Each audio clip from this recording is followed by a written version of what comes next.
Yes, get in there. Absolutely fantastic. Aston Villa win 2-1 against West Ham, away at West Ham on the opening day of the season. And John Duran, he knew all along what he was doing. It wasn't because John Duran was potentially going to sign for West Ham. It's because he knew he was going to score against West Ham. I've got to say, I'm absolutely buzzing. And I'm just so happy and excited that we've won on the opening day. I think that's the big thing for me. The biggest thing on the opening day of a new season is to get that first win, to get that momentum, to get that confidence as early as possible. But not only that, but to do it with playing good football. And it was an absolutely brilliant away performance from Aston Villa. Over the moon with it. So, Villa fans, if you are new around here, make sure you are subscribing. Get on this journey with us. If you're not subscribed, then you need to get on the journey. We're going to have a light target. First win of the season on the opening day.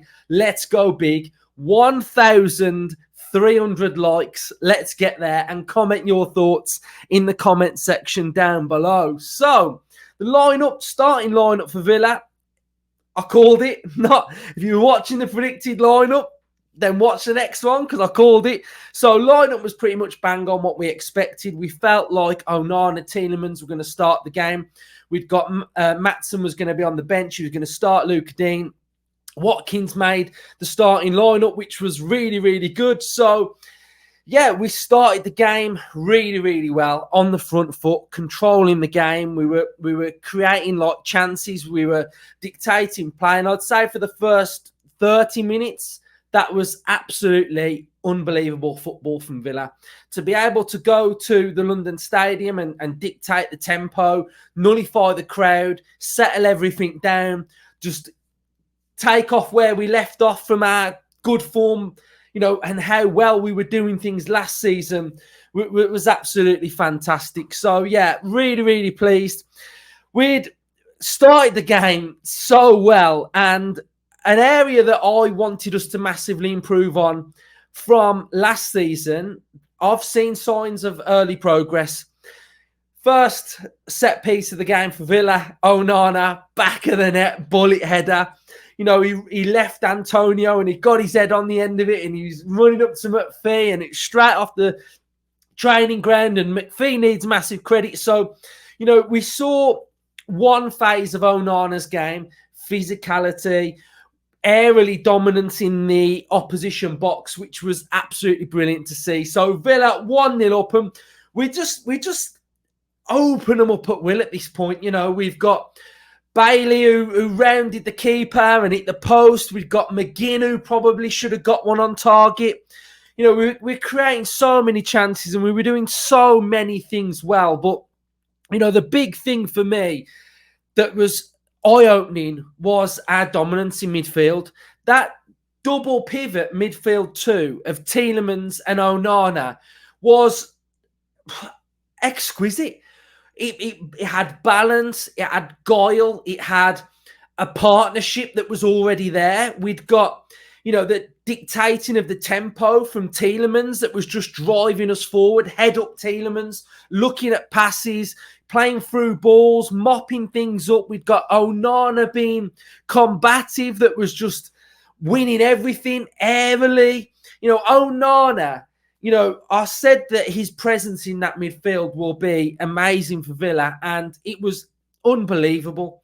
That midfield too needs so much credit because I thought they were fantastic. They were just so dominant, power on the ball, stepping into midfield, running at the defence. And how many times in that game did Rodgers get on the ball? Rodgers got on the ball, drove forward. At one point in the game, I must have been first half, Rodgers got it.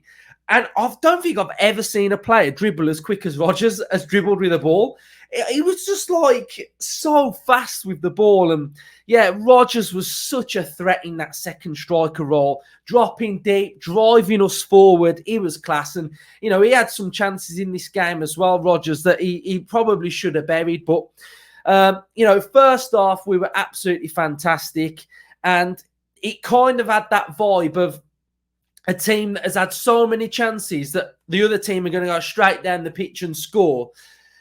And then they get this penalty, and it's for me personally, a shocking penalty decision. I think it's not a penalty. Cash touches the ball first, and that's a pattern of what we've seen with VAR of if you get that nick on the ball, it shows that you're in control of the ball. And yeah, the ref gives a pen, not a pen for me. And Paqueta puts the penalty away, and it's 1-1, and you go into half time and you're thinking, we've got to keep doing what we're doing. But hold on a minute. Justin, join me.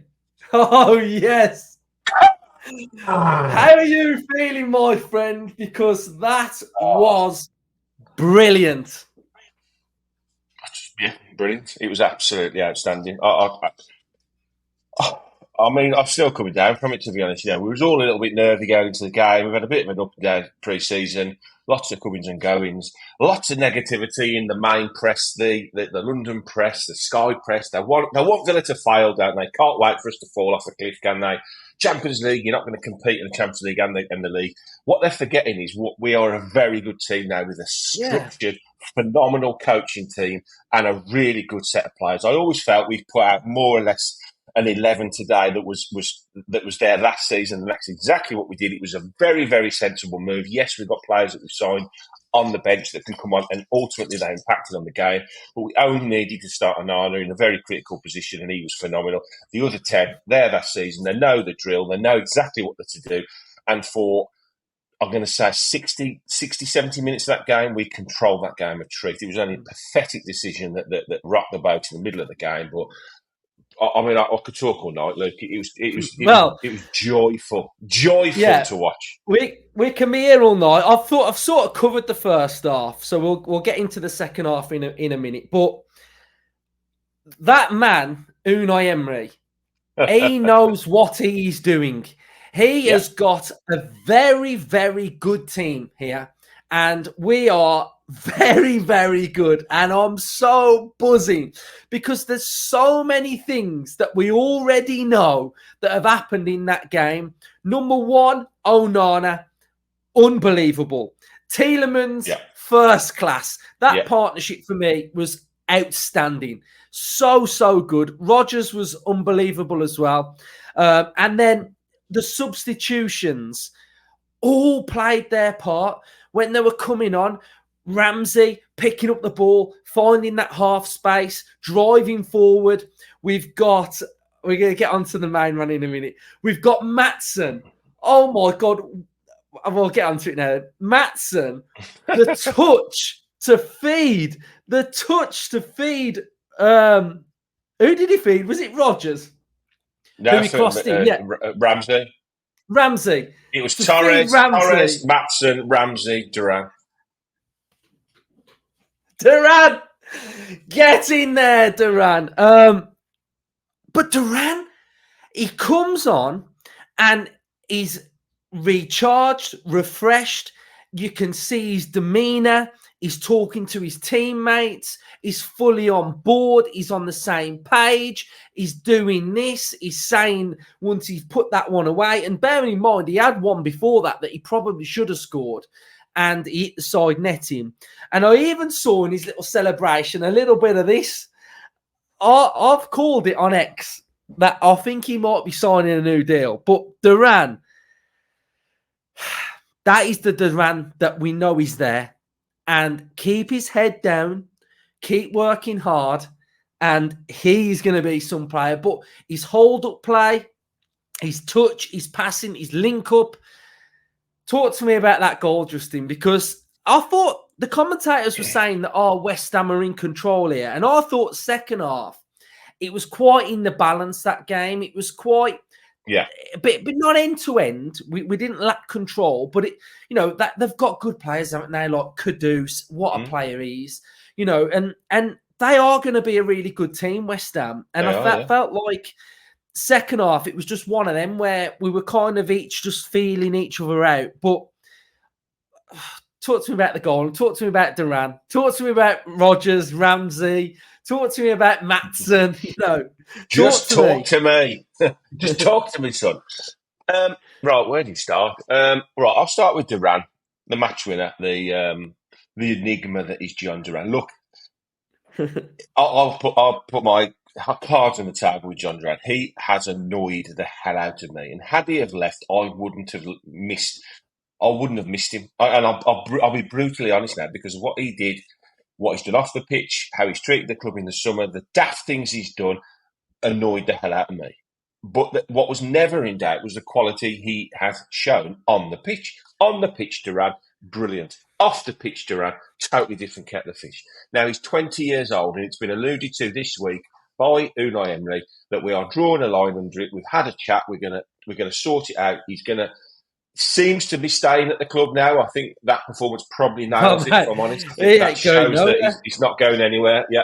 He's a huge asset to Aston Villa Football Club. But I will not put up with anybody antics off the pitch. I don't care who you are. If you disrespect this club, you go out that door. I don't care how good you are. Now, at 20 years of age, can he learn from what's happened in the summer? Can he learn from what's happened last season? Can he integrate himself within the squad to a point where he's loved by everybody? Now, that's going to help massively for the fans and everybody. So, we will draw a line under John Duran. Everything that's happened pre-West Ham, we will say it's been a massive learning curve for the young man, and we are going to push on, and he's going to be fully on board with Aston Villa. If that is the John Duran we are going to get from now on, then I hope he signs a 10-year deal, because at 20 years of age, he is a huge prospect. What I will say is, Chelsea and West Ham fans and owners, if you are watching this, you have made a huge error not signing John Duran. Huge error, because that lad has got a massive ceiling. Now, we can get him off the field right, which hopefully we can now. We've got a huge player. But those substitutions, that bench, I've just put on X, that it's critically important. As we know, everybody's writing us off. They're going to have the squad depth. We've lost blah, blah, blah. We've lost blah, blah. The 5 players that come off the bench that hugely impacted, and that's without Buendia coming on, Barty coming on. We've got Mings to come back in. We've got Kamara to come back in. We maybe have 1 or 2 of the signings to come in as well. We're going to have depth. We are going to be fine. Jacob Ramsey, seen him come on running at people, brilliant. First half, seen Rodgers running at people was brilliant. Maatsen coming off the bench. Yes, I think I coined it last year, the 60-30 role at left back. It was Moreno and Dean. Looks like Moreno's going to be leaving. So Dean's staying. It's going to be Dean and Maatsen. What are 2 players you've got there to share that role? Maatsen coming off the bench was like a whip it down that left side, and he looked to get forward what we need. Yeah, go on. Do you know the thing about Maatsen as well? He's got quality. He's just got the touch. He's got the speed. He's got the trickery. He's got the vision. Oh, he's so good, Maatsen. What's so clever as well, Luke, is we've done all this in the summer. We've brought all these players in, and they're all like early 20s. We're replacing 30-year-olds with 20-year-olds. Nedeljkovic 20, Maatsen 20 odd, Anana's 22, Duran's 20, Villagene's 20 odd. You know, Ramsey ain't that old. We've got a really good back. Now, I'm not getting carried away. It's 1 game. I totally understand that. And we've got a huge test next week. And I'm all in for Arsenal first-time game of the season. That is a brilliant first-time game for us. But what I've seen today is everything that's been written about Villa writing them off this summer, forget that. Just forget it. We are there to stay. That is Aston Villa today. Yeah. You've seen proper Aston Villa that we've seen for nearly 2 years now since Emery came in.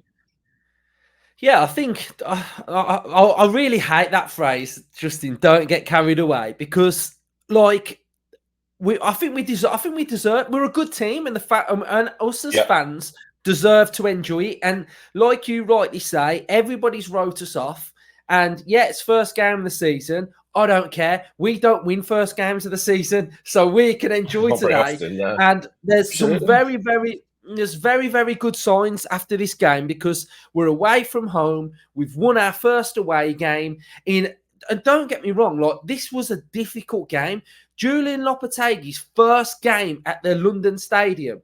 That is very, very difficult. And the thing that I was thinking of before the game kicked off is, at the end of the day, if you're a coach and you want to set up your team, it's kind of perfect, because he's got so much data to go off from this Villa team, Lopetegui. But Emery, he didn't really know what they were going to do today. So for Emery to prepare for this game is really, really difficult. And I think, like you say, a lot of players have played well. Philogene, when he came on, like, I was really wanting him to, like, trap back, defend, like, just make sure he does that side of it. And I felt like he was doing it, and I was happy with that. So I think that aspect of it.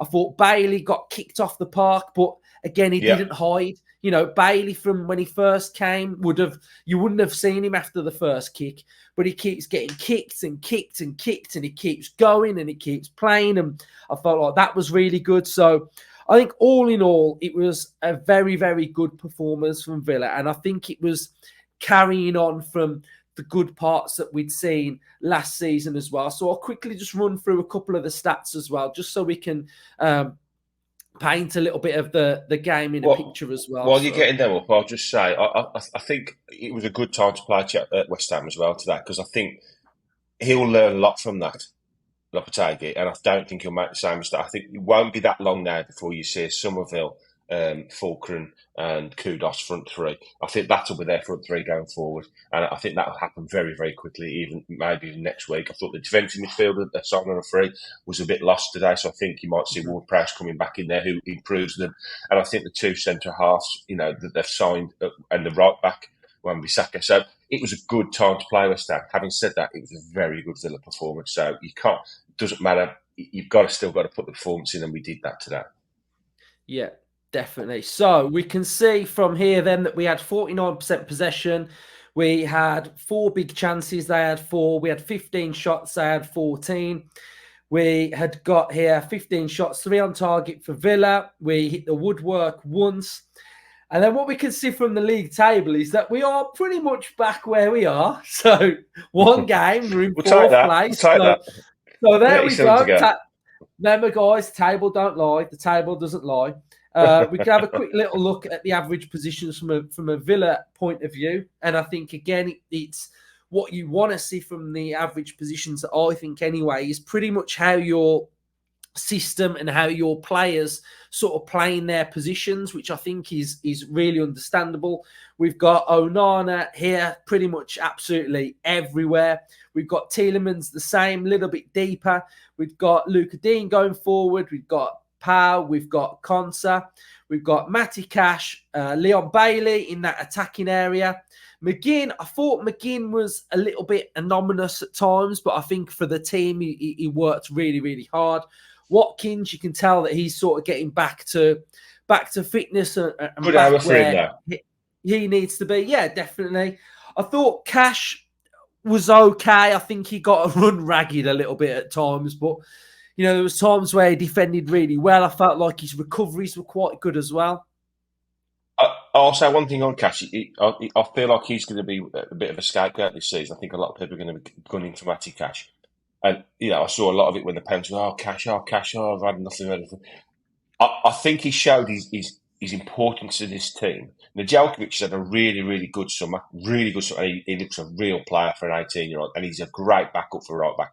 But I think when he come on, you saw the experience that Cash has got did really, really well against a very, very, very good player, in Kudos. A very good player. He'll have plenty of right backs on toast this season. But I think Matty Cash held his own today, and he was very unlucky to be given that penalty against as well. Yeah, I agree. And that's what I was saying before the game. Like I was saying, I wouldn't start Nedeljkovic because, it's one of them. He's got to learn his trade, hasn't he? Yeah, it's just got to, he's so young. He's got to, gain his confidence. He's got to find the tempo. And, fullback in the Premier League is a difficult job because you're coming up against so many good, tricky, good pacey, expressive players. So, to be fair, I'm just buzzing, to be fair, that opening day. One stat in the game that I really was a bit of an eye-opener. We've got the most new player goals. Did you see that stat? On debut. Yeah, why do these stats come out the woodwork after a game or during a game? Because I never knew where that stat even existed. Maybe that goal from Onana is going to shut up all the idiotic comments saying that He's not a replacement. He's not a like for like for Douglas Luiz. Anybody watching this, we didn't go out. We had £50 million to spend in the midfielder. We could have found a player with almost very similar what Douglas Luiz did for our team. We didn't want that. We wanted a player like Amadou Onana, and that's what we've got. You look at the way he went over to what's his name, the Scottish coach McPhee, and they high-fived. To have him in your armoury as a set-piece coach, I would imagine the set-piece briefings now are just going to be McPhee and Onana. It'll just be them two in every briefing. Don't bother anyone else coming in because you're going to be my attacking and you're going to be my defensive. That's it. Phenomenal debut from the lad. And a lot of Everton fans have said, oh, you're going to regret spending £50 million on him. He was basically shoring up a sinking ship last season in a team that didn't play football. He's now in a team that plays football and he's going to get the best out of it. Amazing. Right, I'm just going to show you. I think we can all agree that Onana is man of the match. I think for me, Onana is man of the match. I just thought he was incredible. Duran, I think, is a close second, but for me, I'd go Onana. We have a look at his numbers now. 97% passing accuracy. You know, in a midfield battle where he's being pressed, he's under pressure. He's got 2 out of 2 accuracies on his long balls. 1 out of 1 dribble success. 6 out of 8 of his ground duels were won. 3 out of his 7 aerials, which is probably a little bit lower than expected. That is, isn't it? Yeah. 3 clearances, 2 interceptions, 2 tackles. What a player. One goal. So good. I mean, yeah.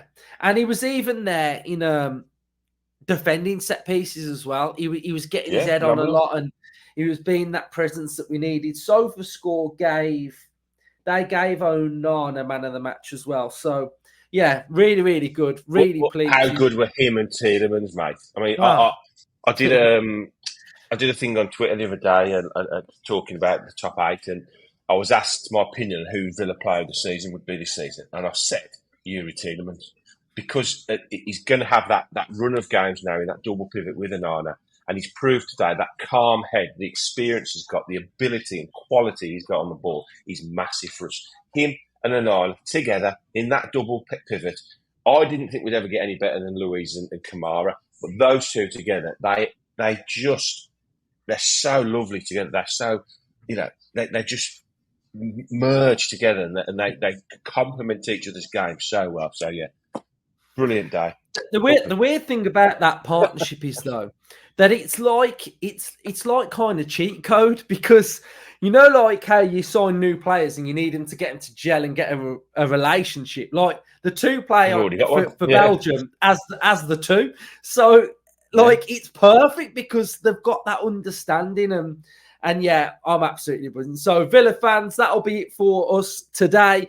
Make sure you are smashing the likes, comment your thoughts, subscribe, and up the opening day win. Get in, Justin. Up the opening day win. Come on.